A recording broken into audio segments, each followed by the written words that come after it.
Keep going, Australia, keep going. You're so close. And the West isn't known for producing spiritually mature individuals, but we've got to stumble our way through it sooner or later and to keep going. It's painful listening to the Aussie political commentators, the Instagram pages, the major ones here in Australia, bark on the right or the left and be completely misguided and very shallow-sighted, myopic.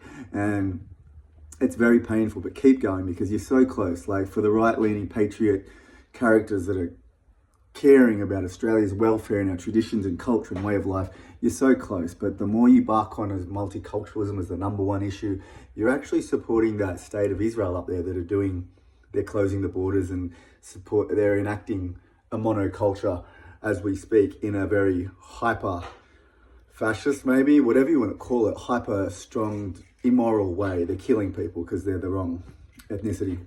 So you're emboldening and supporting indirectly by just saying, I care about Australia and our borders. You're emboldening that state up there. And guess what? That state up there is connected to a transnational, global, multi-corporate apparatus that actually are in cahoots, that are pulling the strings and pulling the levers that control our very government, that send our tax-paying dollars towards the defense contractors. Like they're involved in that. So the more you just solely focus on multiculturalism, you're supporting what Israel are doing and their apparatus that fund them and control them, that mechanism, you're emboldening it. And for the lefties, all you radical lefty types, you're so close as well. You're against the immorality of the state of Israel, and you're pushing hard and you're calling them out and you're making a lot of good moral value claims against what they're doing against innocents and children. However, the more you just solely focus on that fascistic side, I oppose them because they're right. They're a far right-wing extremist state.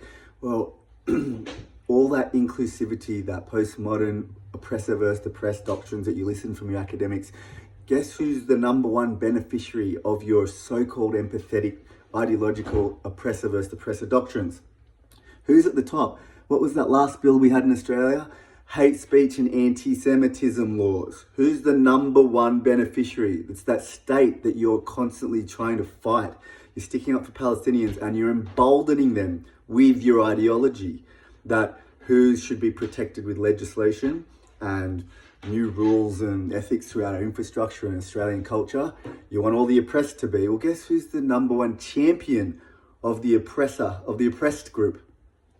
Yeah, it's not just that far right like state of Israel. They're actually the number one oppressed group in all of that legislature and the ideology. So you're close. Just keep going and weed your way through it. You're going to get there.